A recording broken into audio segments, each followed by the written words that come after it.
buenas noches. Este es nuestro primer programa del mes de julio y es un gusto recibirlos en su programa La Danza de la Vida.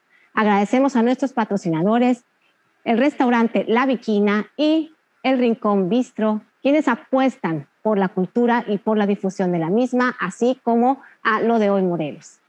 El programa se llama La Danza de la Vida. Y no sé si dejarlo esta noche igual o poner más bien una vida en la danza. Propiamente, a quien voy a tener el honor de presentar, en algún momento recibió este premio. Pero este premio se hace todos los días. Este premio se hace con entrega. Este premio se hace habiendo recorrido un camino, puedo decir 180 grados. Todas las posiciones que se pueden imaginar están aquí hoy en una persona. La maestra Isabel Ábalos Bravo. Es un honor recibirla, maestra. ¿Qué tal? Mucho gusto. Agradecida de poder compartir con usted estos momentos. No, agradecidos nosotros por haber podido coincidir en la agenda con alguien tan ocupada, tan creativa, tan movida dentro de la danza.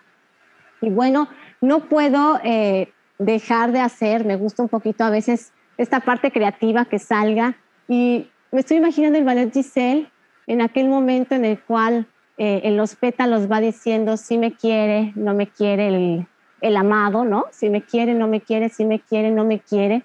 Y se me hace idéntico a la historia de Isabel, de la maestra Isabel, porque es como ella siempre si quiere, si quiere, si quiere, si quiere, a pesar de que en la flor seguramente ha habido muchas circunstancias en las cuales todo parecía que no o que era difícil, y en algunas fue un sí. Maestra, iniciamos por el principio. Iniciamos por el principio de esta hermosa flor, de esta hermosa actitud que ha tenido y que tiene en el día a día. Todos iniciamos en alguna escuela cercana, ¿no? Vamos a la academia de la maestra que nos queda más cerca, en la colonia o que vimos en el camino. Usted tuvo el honor, todos hemos oído de la escuela, de la Academia de Ballet de Coyoacán, con la gran Ana Castillo, que trajo generaciones inigualables y que han aportado tanto a la danza en nuestro país. Yo no estuve ahí, pero usted sí. ¿Qué significó para Isabel Ábalos llegar a la Academia de Ballet de Coyoacán? Realmente esto fue algo al principio que fue fortuito porque empecé yo muy pequeña, como dice, en una escuela cercana. Entonces solamente cruzaba la calle, iba a una escuela pequeña donde la maestra, que también se apellidaba Castillo, vio en mí posibilidades y fue como me recomendó que fuera esta escuela.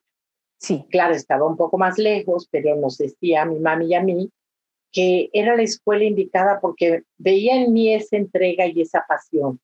Y ella sabía de la existencia de esta escuela, que tenía una formación muy seria. Y fue como le dijo a mi mami que fuéramos a ver esta escuela. Y curiosamente llegamos a la escuela y encontramos un gran letrero que decía becas. Entonces, maravilloso. No, mejor todavía.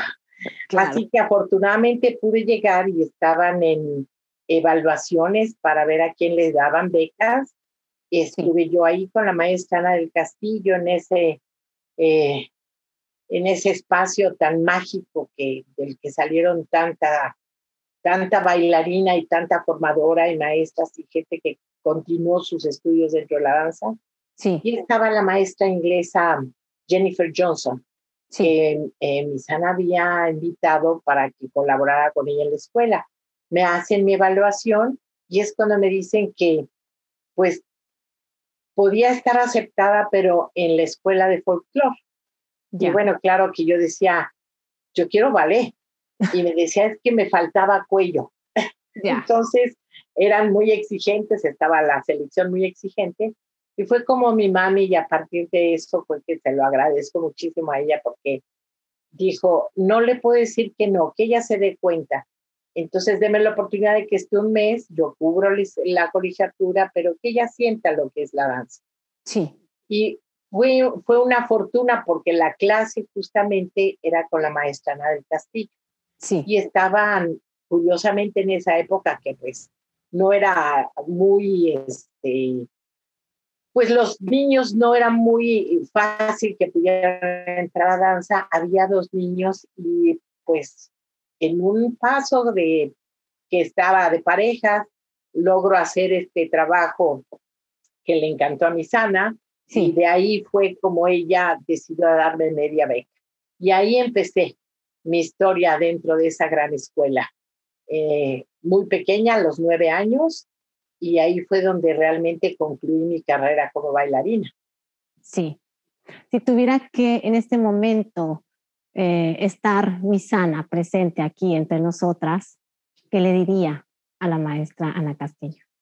Pues gracias 1000 veces, porque ella personalmente siempre creyó mucho en mí, me apoyó, nos formaba con una mano dura, pero eso nos hizo un carácter fuerte. Sí. Y yo le agradecería inmensamente todo lo que ella me brindó, porque esa pasión y ese respeto y amor por la danza es a partir de lo que ella propiciaba día a día. Sí. Con su ejemplo, con su enseñanza, con la manera en que ella misma nos brindaba nuevas experiencias, que ella siempre era una gente que sabía que, aunque ella profesionalmente no había estado en un escenario, siempre trató de brindarnos a nosotros esa experiencia. Entonces tuvimos la fortuna de que ella llevaba muchos maestros y ella hacía que nosotros pudiéramos formarnos de diferentes, inclusive técnicas, diferentes maestros. Entonces es algo que yo le agradecería toda la vida. Y luego, bueno, pues tuve la gran fortuna de que una vez que ella falleció, me dejó el legado y su familia me brindó la oportunidad de continuar dirigiendo la Escuela de Ballet de Coyoacán posteriormente. Eso es una beca completa, maestra. Y entonces me dio todo, ¿no? Y claro, curiosamente ahora, bueno, pues estoy en el proceso de hacer un testimonial y una pequeña historia de lo que es la academia, porque pasaron tantas alumnas por ella, tantas personas que están tan agradecidas, que dejar esto en el aire no sería justo, porque la danza necesita saber claro, quiénes han sido formadores. Es necesario que quede documentado sí o sí. Yo he tenido el privilegio, como generación soy otra generación, pero me debo también a muchas de aquellas que en su momento fueron alumnas, y en este legado, en este ir de mano a mano, somos parte de la historia. Y aunque yo no estuve en esa parte de la historia directamente, sí lo estoy indirectamente hoy en mi hacer. Entonces, siempre es bueno saber, conocer de nuestra historia, porque eso nos enraiza, y además de que nos enraice, nos permite tener una mejor comprensión de hacia dónde vamos. Ahora, maestra, en algún momento se mueve hacia la parte de la danza moderna, pues la parte contemporánea, si le queremos llamar, la técnica de Martha Graham, toma clases. En esa época, bueno, yo me recuerdo todavía, a mí me tocó un poquito como que contemporáneo a la derecha. Ah, sí. O a la izquierda, ¿no? Más bien a la izquierda. A la derecha, y eran como que los que eran técnicos y los que hacían contorsiones en el piso, casi. Así es. Realmente estaba muy separado, cosa que pues afortunadamente ahora ya no. Yo tuve la oportunidad de diferentes viajes a tener la experiencia de tomar clases y con la técnica de Martha Graham. Y todavía mejor fue cuando, estando yo dentro de la Compañía Nacional de Danza, la maestra Guillermina Bravo, del Ballet Nacional Contemporáneo, pues me invita a dar clases. Entonces yo incursioné como maestra desde muy pequeña, algo que también le agradezco mucho a mi Sana, porque tuve la oportunidad de estar frente a grupos desde muy pequeña, y la enseñanza para mí fue tomada de la mano de mi carrera profesional. Entonces la maestra Guillermina Bravo me invita a dar clases a Ballet Nacional. Y yo recuerdo tanto que ella, con su voz así dura, me decía, Isabel, tú tienes que darles clases de ballet y ponerlos en línea, pero tienes que ver todas las funciones de contemporáneo, que entonces pues la mayoría de las funciones eran en Bellas Artes. Sí. Yo me aprendía los ballets para saber qué era lo que necesitaban fortalecer dentro de la técnica clásica para que les pudiera apoyar dentro de lo que era su danza contemporánea. Entonces, fue una vivencia para mí muy especial, al mismo tiempo que también estuve en ballet independiente,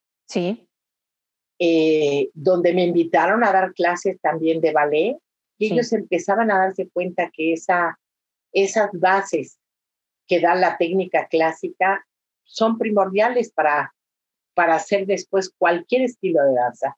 Entonces, es la manera en que yo incursioné un poco más dentro de lo que es la danza contemporánea. Más que practicarla personalmente, ¿sí? Entendía yo cuáles eran sus movimientos y cómo podía apoyarlos por medio de mis clases de danza clásica. Entonces, es la manera en que yo estuve muchísimo más cercana a lo que es la danza contemporánea. Y sí, ciertamente pues éramos criticados en la danza clásica porque éramos los etéreos, los que estábamos de puntitas, fuera de la realidad. Las y princesas. Ellos eran los que trataban temas más duros, más reales, ¿no? Sí. Entonces, sí había ahí un poquito de discrepancia en los dos estilos de danza. Que es un privilegio hoy tenerla en la danza, porque estamos hablando de una Guillermina Bravo, que bueno, vaya, es un referente de la danza en México. Estamos hablando más adelante, lo compartiremos, que estuvo con la maestra Gloria Contreras y con varios personajes tan... Desgraciadamente, en ese tiempo no existía la comunicación que ahora existe, como estamos teniéndola ahora usted y yo. Claro. Y me siento muy honrada de poder acercar a maestros de su talla que han hecho tanto por la danza y que a lo mejor estaban en la enciclopedia, en el tomo La Luz número 10, ¿no? Y que pues bueno, nada más para tener el tomo ya es un problema. Ahora prácticamente puchamos un botoncito y tenemos al alcance muchas cosas. En ese sentido, así es. Importantísima la comunicación. Así es. Bueno, en ese entonces separadas, pero qué importante tener a alguien que se aprende todas estas coreografías, pero que además tiene la visión en su momento inicial de la maestra Ana, sumar, porque hoy en día un bailarín tiene que ser extremadamente versátil. Un bailarín tiene que poder ser clásico, neoclásico, de todo este bagaje que hay. Y maestra, dentro de esta historia que se va tejiendo, pues también con la oportunidad como bailarina, ¿no? Porque sabemos que estuvo como segunda solista en la Compañía Nacional, en aquel entonces yo estaba naciendo, maestra, ya hace algunos ayeres, y con todo este intercambio cultural que hubo inicial con la escuela cubana, ¿no? De poder salir, de poder ver. Estamos hablando de una Alicia Alonso, ¿no? De los hermanos de la gran Alicia Alonso. ¿Cómo fue, maestra? Porque sabemos muy bien que la maestra Ana Castillo, pues prácticamente es la madre de todas a nivel nacional en cuanto a la Royal Academy, ¿no? Es la que trae el sistema, es la que viene. Y por otro lado, este viaje, a lo mejor esta búsqueda, esta aventura de decir, bueno, yo estoy en mi propia búsqueda, e ir apostar, ingresar a una escuela, a una compañía nacional de danza, y entonces tener este acercamiento también con el sistema cubano. ¿Cómo cambia su visión? ¿Cómo se enriquece? Siempre todo nutre. A mí me gustó mucho la frase de la maestra Celia que dice, el día que yo deje de aprender, dejo de enseñar. Me encantó. Y entonces la adopté ya como propia, ¿no? ¿Cómo sucede esto para la maestra Isabel y qué le da esta conjunción? Fue muy curioso porque efectivamente la maestra Ana Castillo trae el sistema de la Real Academia México. Sí. De ahí, pues anualmente, y cuando no podían venir anualmente, era cada 2 años, venían las maestras de Londres hacia nuestras evaluaciones. Sí. Y Miss Ana siempre estaba muy inquieta porque ella quería aprender, saber más, dónde estaban los errores. Y a mí me tocó la época en donde ella insistía mucho que las examinadoras pues pudieran retroalimentarnos con las observaciones que daban. pero eran como muy herméticas y decían, no, eso tiene que ser una clase especial, eso no puede ser. Entonces, mi Sana entraba con una inquietud porque decía, tenemos que saber más, tenemos que aprender y saber dónde están nuestros errores. Entonces, ella había el maestro, bueno, la maestra Clara Carranco, que estuvo en la Academia de Coyoacán, tuvo una beca para irse a Cuba y ella nos visitaba frecuentemente y le pedía que nos diera clases. Y hubo la manera de tener la conexión con Fernando Alonso y pidió ella la oportunidad de llevar a un grupo de maestros para que pudiéramos ir a observar el sistema cubano.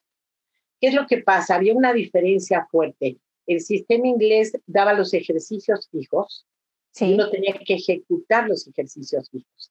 Y el sistema cubano lo que da es el conjunto de pasos que hay que cubrirse por meses, por semanas.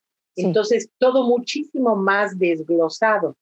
A mi Sana le interesó mucho este trabajo porque sabía que aparte había un estilo diferente de bailar dentro de lo que era el sistema cubano.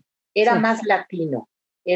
El sistema cubano obviamente nace también de lo que es el sistema ruso del Vaganova, toma ahí sus bases, Alicia Alonso y Fernando Alonso, que hicieron el sistema inicialmente, pues ellos estuvieron mucho en Nueva York, en el sistema más americano, digamos, entonces empiezan a hacer un sistema propio.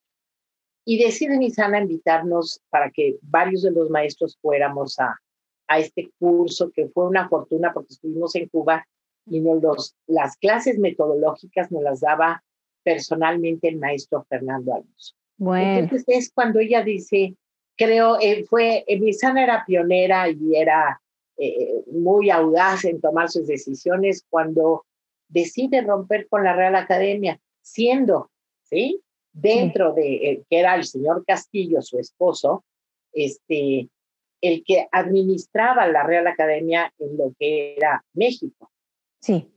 Decide decir, bueno, pues creo yo que necesitamos otro tipo de trabajo, muchas gracias, ustedes no nos están considerando a nosotros como mexicanos que estamos pudiendo desarrollar nuestra propia personalidad, no están muy abiertos a compartir con nosotros todas las necesidades, entonces decide romper. Esto fue increíble, pero rompió totalmente con la Real Academia. Tomamos este curso y nos damos cuenta de la manera en que podemos estructurar un sistema. Entonces, a raíz de esto, mi Sana hace un propio sistema donde incluye el sistema cubano con el sistema inglés. Y es cuando ella nombra en su escuela el sistema combinado. Mezcla los dos sistemas, dándonos cuenta nosotros como maestros todo lo que podíamos aprovechar del sistema cubano, cómo estaba desglosado por meses y cómo en el sistema inglés daba otra fortaleza, porque también el sistema inglés, el aprenderse los ejercicios fijos y que llegaba uno frente al examinador y le decían ejercicio A ante or y ahora ante da. Y entonces era una memoria que uno tenía que tener y un dominio también de ese trabajo. Entonces mezcla los dos y hace el sistema combinado. Y de ahí es donde surgen muchas de las alumnas que posteriormente las seleccionan y se van a Cuba con este intercambio. Kiwi Gutiérrez, Elia Luyando, Caranda, Natasha Lagunas, Rosalba Navarro, todas ellas habían sido alumnas mías también en la Academia de Coyoacán. Y en el intercambio van estas chicas y a mí me mandan, yo estaba ya dentro de la compañía, y me mandan a un perfeccionamiento por 6 meses. Pero me mandan de responsable de las 12 jovencitas que iban, porque también seleccionaron alumnas a la Academia de la Danza Mexicana, que entonces todavía estaba con ese nombre. Te llevan a estas alumnas, 12 chiquitas, de las cuales yo soy responsable. Así que ahí emprendo yo mi se abre el mundo a seguir aprendiendo de otro sistema, ¿no? Sí. ¿Cómo? Pues qué mejor que viviendo donde se ha desarrollado. Y es ahí donde puedo yo continuar mi enseñanza, aparte de poder tener mi perfeccionamiento como bailarina, porque yo fui como bailarina. Que bueno, iba solo 6 meses y curiosamente me quedo 2 años por un accidente que tuve allá. Ya. Entonces fue donde mi mundo cambia totalmente, porque el sistema inglés era mucho más rígido, más definido, la altura de las piernas, no incursionaba uno tanto en toda esa maravillosa trabajo que tienen los cubanos, pues ya como profesionales también, con una intensidad horaria mayor, la línea de las piernas, las extensiones. Nos empezamos a dar cuenta nosotros que nuestras piernas subían, cuando antes estaba todo muy limitado y todo muy correcto ahí con el sistema inglés. Entonces, se abrió otro mundo para nosotros, ¿no? Todos los maestros. Y bueno, para todas las que se desarrollaron allá como bailarinas, fue maravilloso. Ahora, maestra, estamos hablando de un tiempo muy específico, ¿no? Nosotros hemos tenido en el programa grandes personalidades de la danza, jóvenes talentos, también varios de ellos, Ivana Bueno, Anaí, Rocío, en fin, gente que Katia Garza. Y hoy ellos tienen la facilidad de estar en esta comunicación. Si yo por un segundo le pasara la estafeta y le dijera, maestra, practicaba de hecho con Katia Garza, que bueno, nosotros tenemos como muy representados a Isaac o a Elisa, o como que son los más mediáticos, por así decirlo, pero ya Fernando Bujones, me decía, y es que ya Fernando Bujones hacía el doble tour, ¿no? O ya hacía estas combinaciones, y pues está el video allá, ¿sabes? O sea, el VHS, el beta, ¿no? Así es. Si yo le pasara la estafeta en este momento y le dijera, vamos a hacer una documentación de 5 programas en los cuales no podrían faltar, ¿quién sería su wish list para esta parte histórica de la danza que en su momento pues no ha tenido a lo mejor la difusión que podría o debería tener? No podemos muchos, ni solo 5, 8 personajes a los cuales usted diría, es que son la historia. Claro, bueno, no vamos más lejos dentro de la Compañía Nacional de Danza, cuando yo bailaba, que como bien dicen, ni podía uno filmar, ¿verdad? Y si era para filmar, había que llevar todo un equipo. Entonces no había una referencia, que inclusive cuando yo fui a los concursos, decía, bueno, en esta época yo podría decir, bueno, a ver, ¿qué versión voy a llevar? Sí. La de Baryshnikov, la de Yoko Morishita, la de Svetlana, Zaharova, ¿de quién llevaré? Entonces, inmediatamente uno ve las versiones. En esa época, bueno, pues todo se pasaba, bien dicen, de voz a voz, ¿no? Y yo tuve la fortuna de estar trabajando muy cercana a las bailarinas como una Laura Ardapilleta, como a la Susana Benavides. La maestra Susana, claro. Susana Benavides, que tuvieron la misma Elena Carter, que es egresada de la Academia de Coyoacán. Elena Carter, en paz descanse, una bailarina muy linda. Dentro de los varones, pues es que yo estoy hablando más dentro de lo que son mis épocas, ¿verdad? Pero el mismo Francisco Araiza, que era entonces el primer bailarín, pero de ahí todavía en mi época hubo bailarines en que no se pudieron dar a conocer por toda esta situación, ¿no? Sí. Entonces, pero básicamente dentro de lo que son los bailarines mexicanos, ¿no? Ahora ya empieza uno a ver ciertas filmaciones que rescata uno de diferentes lados, pero la compañía desde antes pues, hubo muchas personalidades, una misma Sonia Castañeda, el maestro Jorge Cano como bailarín, el maestro Felipe Segura, todos Sí. ellos que deberían de tener una imagen dentro del Estado. Claro que la tienen, pero los jóvenes no están enterados de quiénes fueron y que fueron los que picaron piedra para poder tener ahora todas estas bendiciones que da la danza, ¿no? Sí. Entonces, son de las gentes que yo me rodeé y claro, estando en Cuba, bueno, pues muchas bailarinas que también están documentadas ya tal vez ahí, pero que no se dieron a conocer tanto porque no había toda esta cuestión de redes sociales, ¿verdad? De todo lo que hacían y todo el trabajo. Claro que también, ¿qué es lo que pasa? Yo siento que en esa época, más que hacer trabajo de tour de force, de doble tour y todos los grandes acrobacias que ya se Ya sé lo que me va a decir, Miss, pero a ver, espéreme porque para allá vamos en la siguiente pregunta. Ok. Que creo que va a conectar perfecto. Si no, me lo corrige.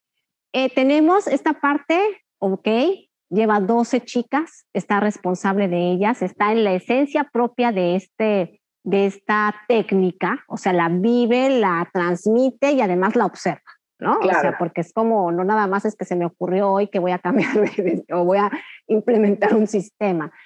Viene Varna, viene Osaka, viene poder estar como observadora en Moscú, en el Stanislavski.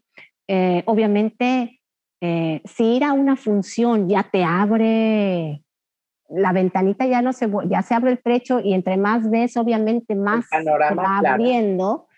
En algún momento como jurado ya de concursos, como juez, y esto creo que va a conectar muy bien con lo anterior. ¿Qué ve usted de positivo en los concursos y qué le preocupa de los concursos? Ay, son tantas cosas que creo que me preocupan más de lo positivo. Yo viví todo lo que fue un entrenamiento y como estábamos comentando, yo no tenía referencia para poderme preparar.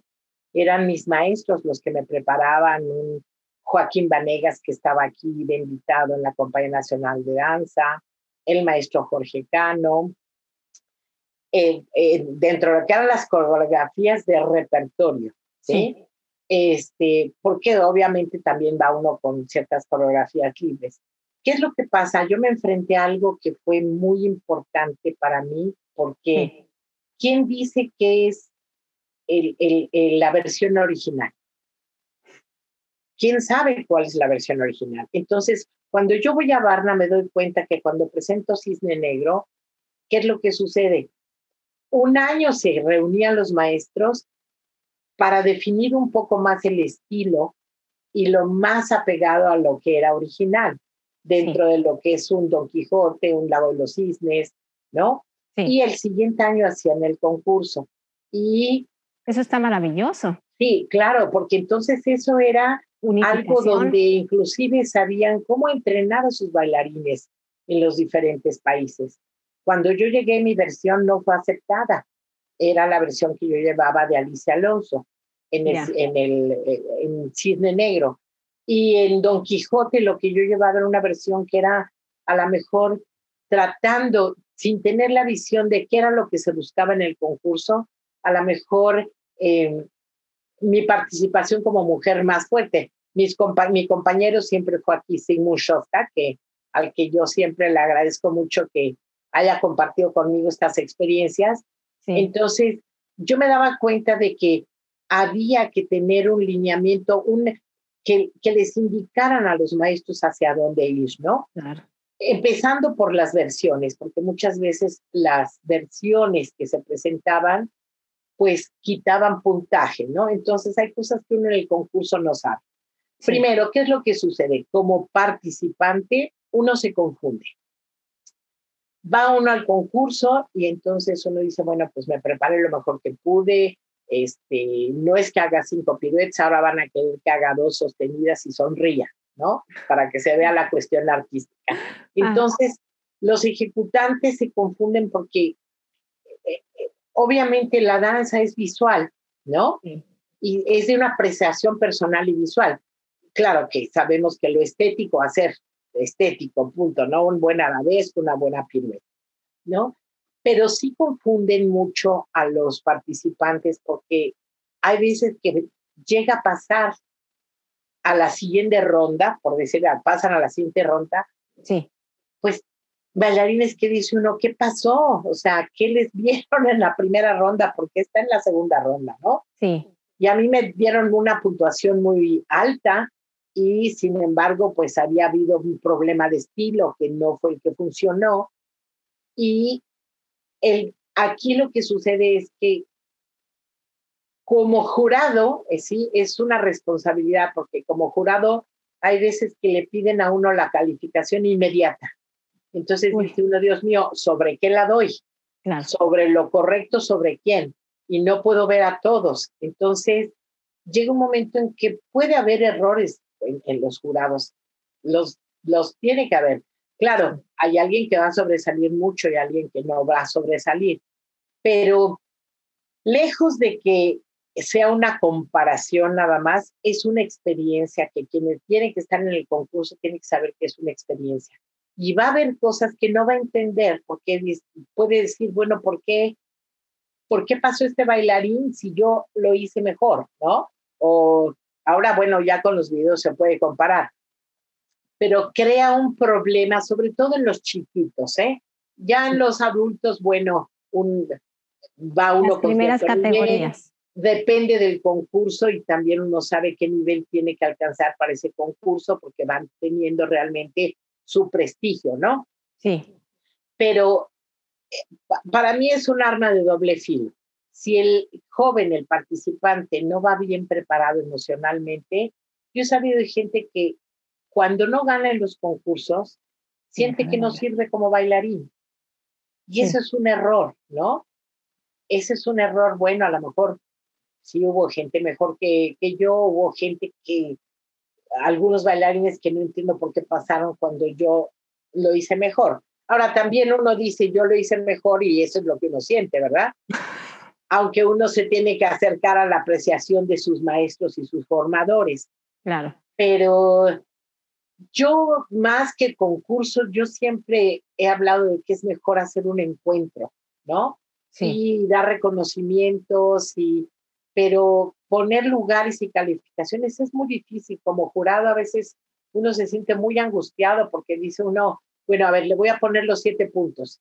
Y llegó otro, y entonces le pongo los 8 puntos. Y llegó otro que no está tan mal, pero entonces ¿cómo le voy a poner 5 si el otro? Empieza a hacer uno comparaciones y es muy complicado. Entonces, para los ejecutantes tienen que ir bien preparados, ¿sí? Tienen que saber que no es como una carrera donde llego antes o llego después y ahí la técnica no se está juzgando. Tú corriste, llegaste antes, eres el primero, punto, el segundo y el tercero. Aquí hay mucha cuestión de apreciación de si el estilo estuvo correcto, si metió las dificultades técnicas correctamente. Entonces, a mí me confunden. Y yo era de concurso, porque yo me acuerdo perfecto que me habían seleccionado en Cuba para ir a Varna.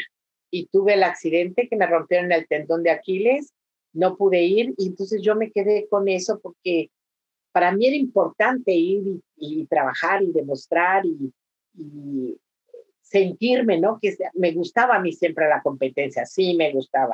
Sí, genera una adrenalina, un algo, una meta. Sí, pero cuando a mí en la segunda vuelta en Japón, que me salí a saludar 4 veces porque el público aplaudía y aplaudía, y me acuerdo perfecto que estaba Misana y el señor Castillo, y nunca se me va a olvidar que Misana me decía, mira, mijita, 2 veces he visto llorar a mi esposo, cuando te vio bailar Cisne Negro y cuando te vio bailar Don Quijote en Japón.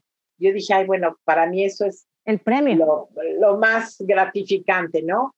Pero entonces me faltaron 5 décimas 7 décimas nos faltaron a Secund y a mí para pasar a la siguiente ronda, ¿no?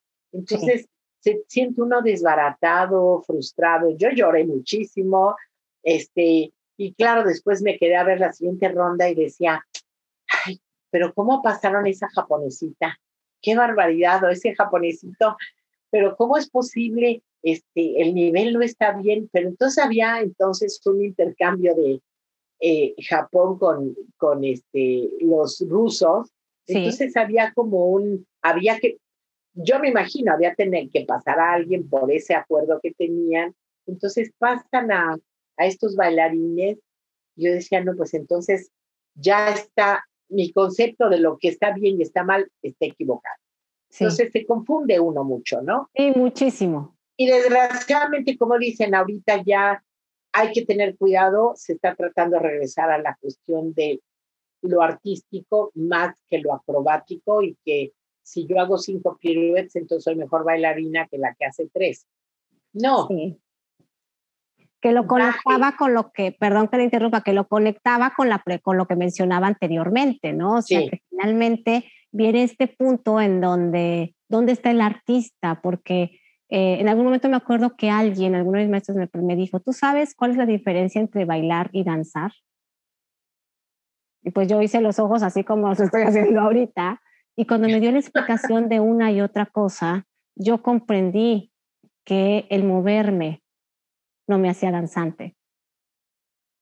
¿Sí? O sea, el danzar implica una parte ya mística, una parte de conexión, una parte del artista. Y el artista incluso, a veces es artista, ¿no? Muchas veces, a veces más que ser talento, es artista. El que conjuga las dos es maravilloso, pero es difícil encontrar estas perlas, estas joyas, en donde dices, es que tiene el 100% de una y el 99% de la otra. Y en esto de los concursos, maestra, bueno, explicarle un poquito a la gente, porque la gente no tiene por qué saberlo, es un programa que es apto a toda la gente y que es importante también enriquecer claro. Las competiciones tienen diferentes facetas, normalmente se envía de acuerdo a la edad un video, entonces hay diferentes categorías, la categoría A y así sucesivamente B, C, D, dependiendo las edades, seleccionan a los chicos claro. Y una vez que tienen esto, tienen diferentes facetas, se les ve en una variación clásica, en una variación contemporánea, se evalúan hechos y también en algunas ocasiones en la misma clase y se promedia esto. Ahora, maestra, sucede y a mí me ha pasado porque yo he llevado a niñas y lo tengo que preguntar porque si no lo pregunto ahora, quién sabe cuándo.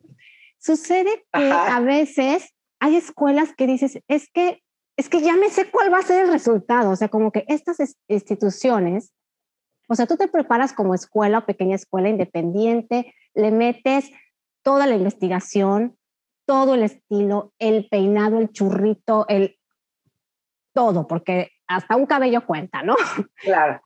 Lo trabajas técnicamente, investigas y llegas y pues la mayoría de los premios se lo llevó tal o cual escuela, lo cual me alegra porque a lo mejor de ahí vienes, es tu casa, la quieres, no voy a decir nombres porque se me van a colgar, pero tu niña no pasa, o sea, no entra en el circuito, por así decirlo.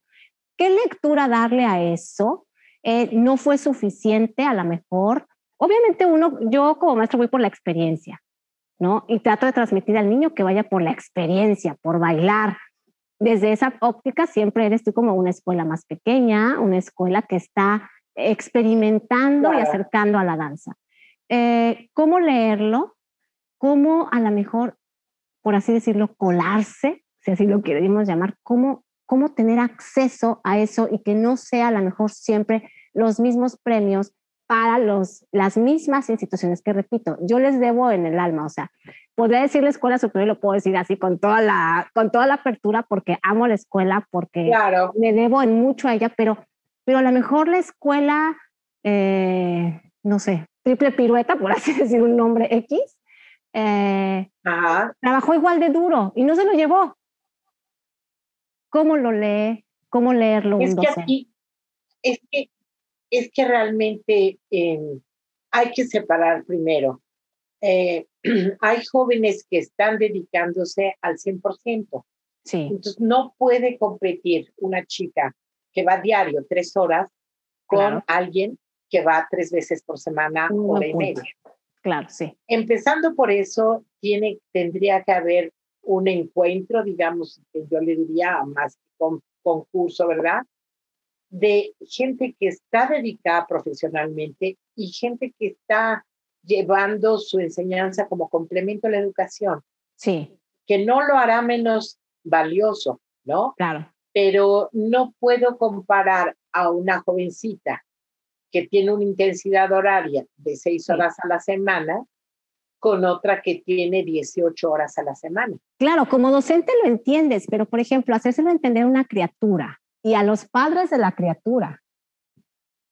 Claro, eso no lo, es que es exactamente eso es lo que hay que, dentro de la danza, lo que necesitamos también es educar al padre, educar al alumno ante lo que se va a enfrentar. Entonces, es por eso que yo, más que hacer concursos, me gustaría más que se llamaran encuentros, ¿no? Sí. Y que todos tuvieran esta retroalimentación, que yo platicándolo con la maestra Arcelia, este encuentro de escuelas, que ya lo habíamos platicado, ¿no?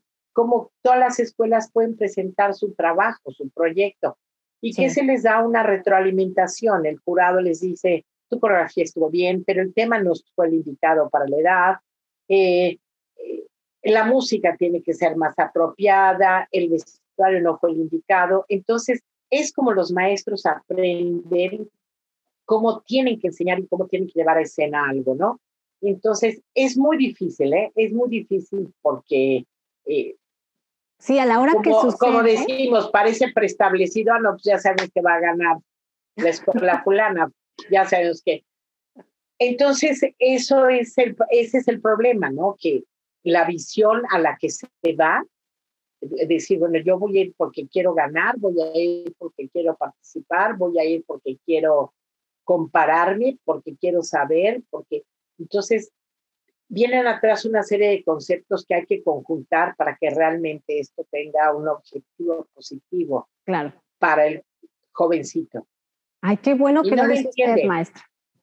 No lo entienden porque es también como hacer un examen y que les dicen, pues sacaste 7, bueno, ¿y cuáles son los aspectos? Entonces se explican los aspectos, ¿no? Sí. Por eso a mí cuando yo voy a evaluar inclusive a la misma escuela superior que durante muchos años, 6, 7 años consecutivos estuve haciendo las evaluaciones semestrales y finales, tanto en licenciatura como en los ejecutantes, yo empecé, creo yo que fue la que empecé a innovar un poco más eso, de hacerle sus comentarios como jurado, porque a él no le va a servir que yo le diga que es un 7.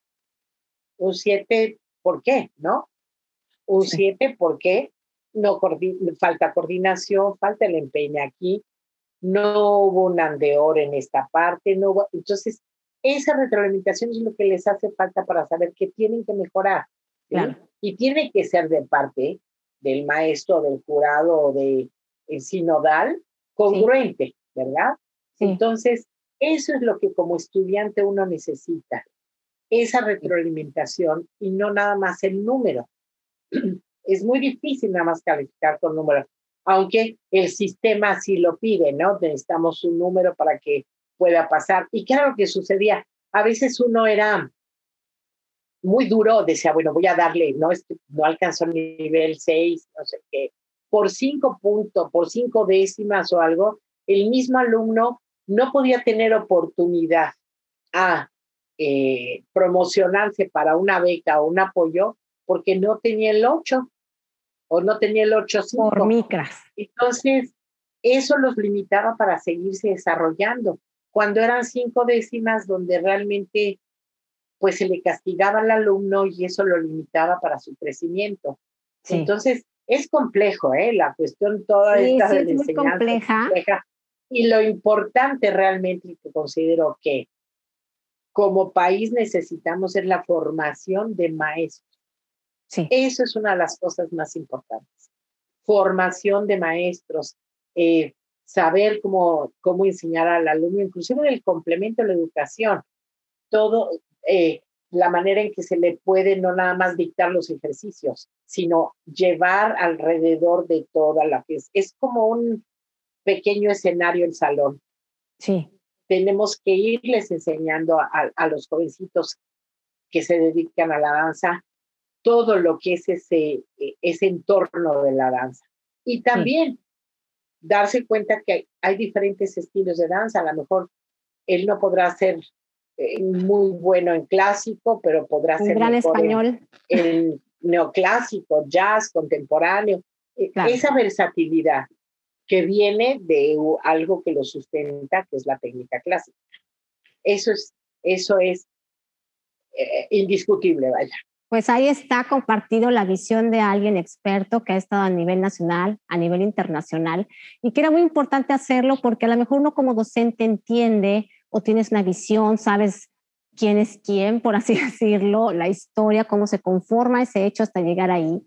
Y a veces como padres o como estudiantes es muy difícil que lo entendamos, aún y que lo hayan hablado en ese momento, aceptarlo, vivirlo, cruzar por ahí. A veces es desilusionante, a veces puede ser frustrante, y que tengamos la capacidad o la apertura de apostar a la danza también por todo lo que esto implica. Y aquí quiero tocar un punto bien interesante que creo que se toca poco, la mente de un bailarín. O sea, un bailarín mentalmente, yo me recuerdo en mis inicios, por ejemplo, con la maestra Cristina Lozano tomando clase, y literalmente los cabellos que están ahora hacia abajo estaban hacia arriba. Porque yo decía, ¿a qué hora? O sea, la maestra, mucha velocidad, muy precisa y muy clara en lo que quiere, pero yo decía, bueno, ¿qué tengo en el cerebro? O más bien, ¿qué no tengo? ¿Por qué no me puedo aprender los ejercicios? ¿No? Obviamente la clase era una semana. Y entonces empecé a notar con el paso del tiempo, yo decía, qué increíble máquina tengo. Empecé a notar que mi cerebro tenía mayores capacidades, que conectaba mejor la coordinación de mis brazos con mis piernas, con mi cabeza, con mi mirada, con la inclinación de la cabeza, y empecé a autodescubrir mis propias posibilidades, y además afectó en mi lectura, pero afectó en mi escolaridad, pero afectó positivamente. De verdad, yo me sentía como de estos focos de LED que decía, es que está iluminando, es que es increíble ver, yo no sé, o sea, me encantaría tener un estudio neuronal de la cantidad de conexiones que se deben de generar, electricidad pura, luz pura, literalmente hablando. Cuando se baila, es que la verdad es que una gente normal, de las que no son bailarines, decía, bueno, ¿cómo es posible que se aprendan las secuencias y todo lo que viene, qué paso después, dónde tienen que ir, dónde se tienen que dirigir, dónde tienen que poner la cabeza? Realmente esto es una formación que es para todo en la vida. Sí. Padres de familia se han acercado a mí y me dicen, es que con el estudio de la danza, mi hija ha tenido más seguridad, le va mejor en las matemáticas, le va mejor en su escuela en general, con sus relaciones personales. O sea, realmente la danza es algo que enriquece al cuerpo en su totalidad. Sí. Y es impresionante de ver cómo un bailarín, esa memoria muscular que se tiene, pues obviamente se tiene esa memoria muscular a partir de todo el mensaje que manda el cerebro, ¿verdad? Sí. Entonces, es algo que nos hace diferentes. Sí. Yo puedo decir que en sí los atletas, ¿no? También tienen todo ese tipo de trabajo donde pueden dominar su cuerpo, entienden, ¿no? Cómo manejar cada parte de su cuerpo. La gente no puede entender cómo puedo sentir a lo mejor la rotación y sentir el músculo. Todas esas señales que manda el cerebro hace que nos haga personas diferentes, no nada más muscularmente, sino espiritualmente. Sí. Entonces, esto conforma a un ser humano mucho más completo. Y todos aquellos que han vivido la danza y que la han llevado durante un tiempo prolongado, porque es importante que, como dices, van descubriendo cómo ya puedo coordinar, ya puedo saltar, ya puedo meter este movimiento cuando me costaba trabajo, ya puedo conjuntar todo mi cuerpo, ¿verdad? Sí. No lo saben más que cuando uno lo hace y lo hace de una manera prolongada, porque sí, desgraciadamente ahora los jovencitos y los papás no les permiten a los hijos que continúen, o no es que los obliguen, pero que les den la disciplina de continuar algo. No sí, les gusta, lo desechan, no les gusta, lo desechan. Ahora no quiero gimnasia, la desecho, ahora no quiero ballet, lo desecho. Entonces, realmente no acaban de formar al individuo, a la personita que necesita. Sí. Y cuando la danza clásica, yo estoy hablando porque es mi experiencia, ¿verdad? Sí. Cuando la danza clásica, aún como complemento a la educación, se lleva con una continuidad, uno ve ese fruto de cómo ha ido, ¿no? Realmente desarrollándose en todos sentidos y cómo eso le ha ayudado en toda sus haceres diarios, ¿no? Entonces, sí hay padres, afortunadamente, todavía en estas últimas generaciones que se dan cuenta cómo sus hijos tienen una mejor respuesta ante la vida y todas las circunstancias, desde la tolerancia a la frustración, la tolerancia al dolor, el respeto a los demás, la disciplina, el tener esa memoria muscular de saber ahora qué pie muevo, cómo lo muevo, dónde lo llevo. Todo eso es ahora sí que es un ballet cerebral, no gimnasia cerebral, pero es un ballet cerebral, ¿no? Y todo eso forma. Entonces, de verdad que acercar a los niños a cualquier estilo de danza, porque es lo que nosotros vivimos, los ayuda. La música ayuda mucho, pero esto conjuntado, música con danza y aparte es tan complejo. Como bailarín es física, es matemáticas también. Sí. ¿Sí? Es la sensibilidad, son tantas cosas que es una bendición aquellos que puedan estar dentro de la danza. Y sí lo compartía porque el proceso mental es tan importante y creo que el autodescubrirse en esa potencialidad humana, porque uno puede caminar, ¿no?, por la vida y saber que tiene un cerebro y que tienes 2 piernas, 2 brazos, 2 ojos, 2 orejas, claro, y que puedes escuchar y que puedes ver, pero tener la conciencia de que lo puedes hacer definitivamente es un antes y un después.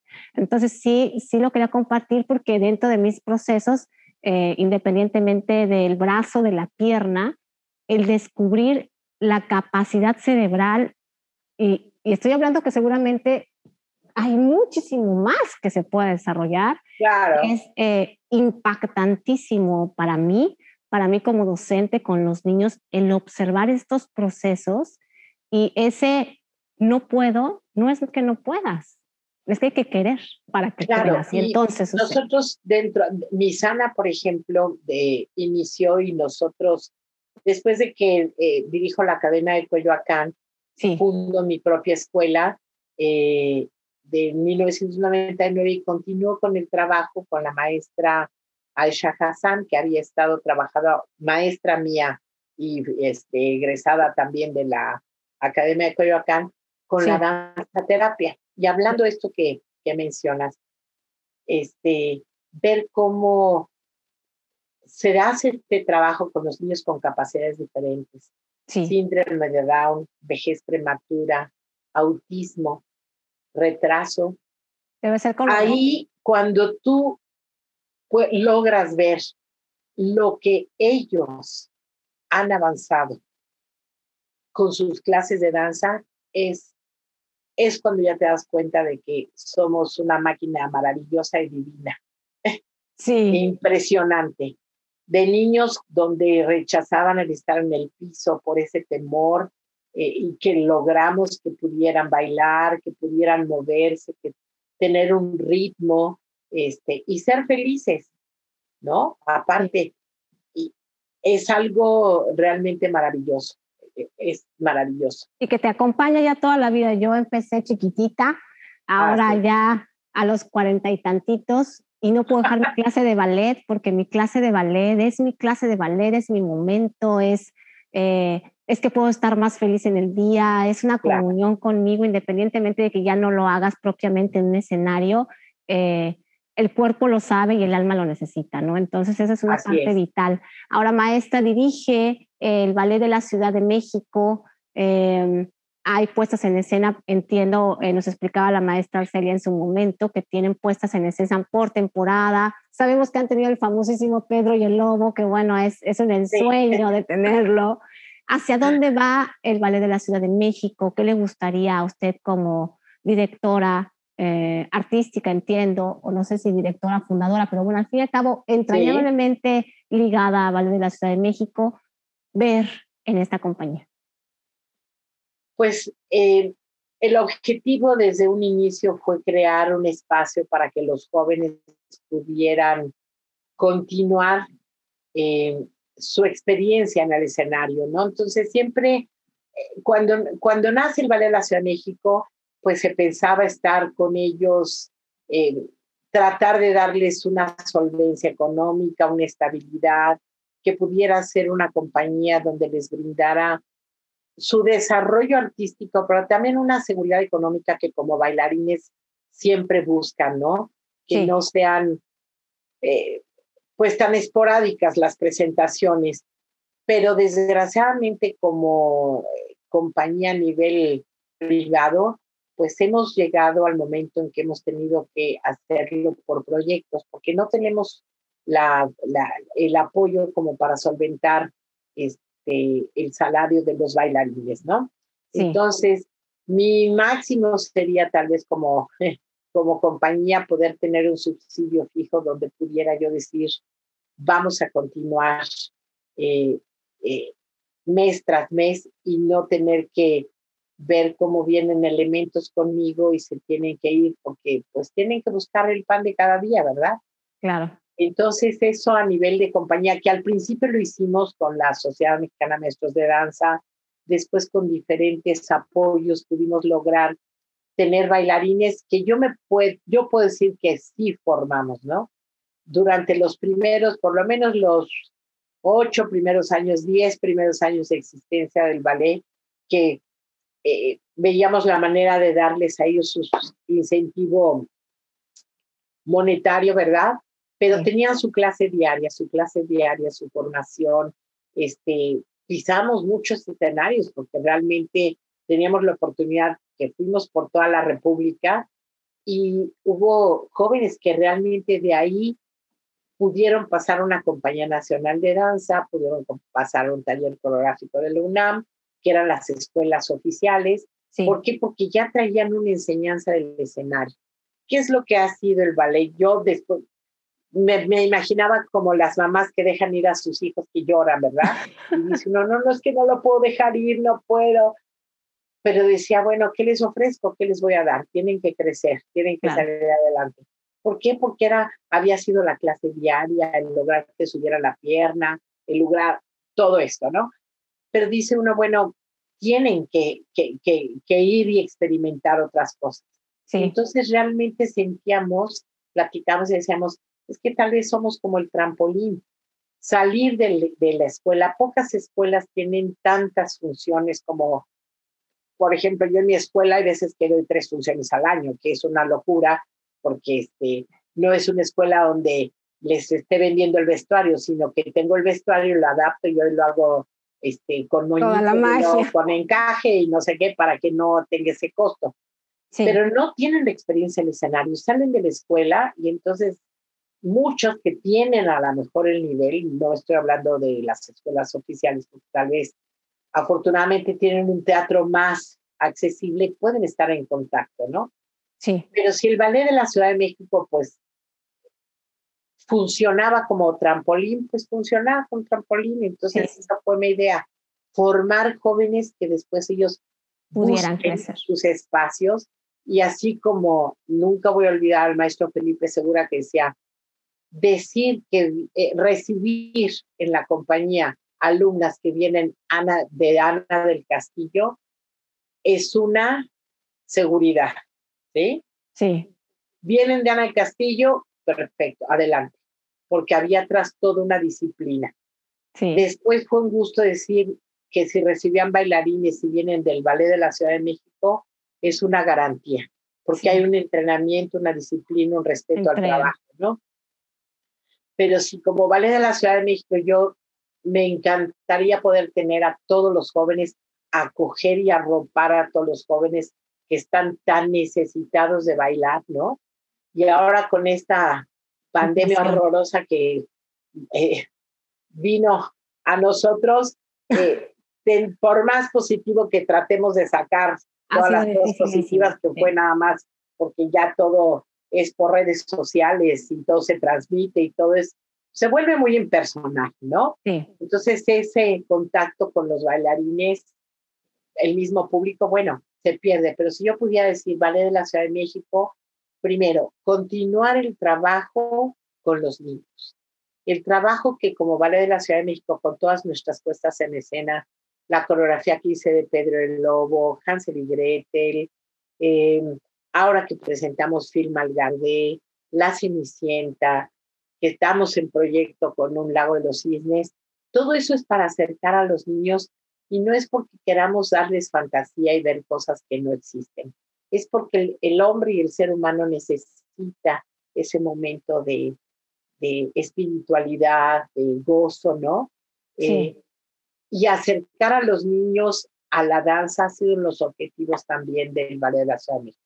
Entonces, eso era las cosas que yo soñaría. Claro, pero bueno, no está de más encauzarlas, tenerlas ya en la mente, porque además, si uno no tiene una visión, si uno no tiene, ¿qué sería ahora tan solo? Y con esto quiero un poco cerrar la entrevista, porque es tan interesante tener contacto con alguien que es historia, o sea, que es historia, que ha cruzado por la historia y que está en la historia, o sea, no solamente ¿no?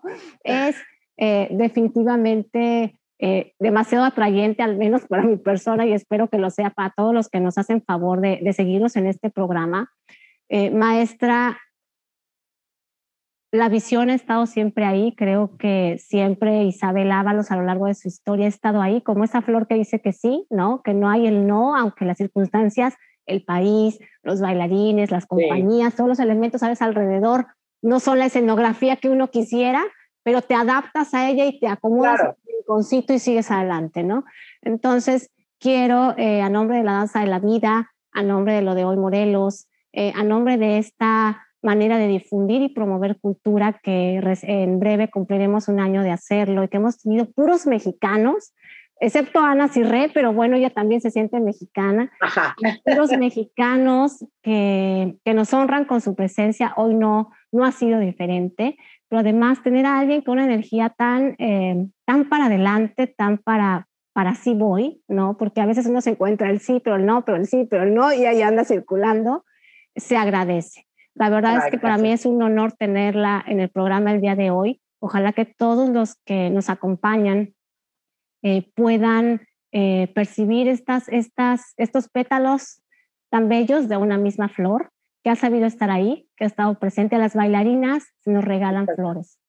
Y hay quienes son flores y han recibido flores, y ese es su caso, maestra. Así es, cada pétalo tiene su valor.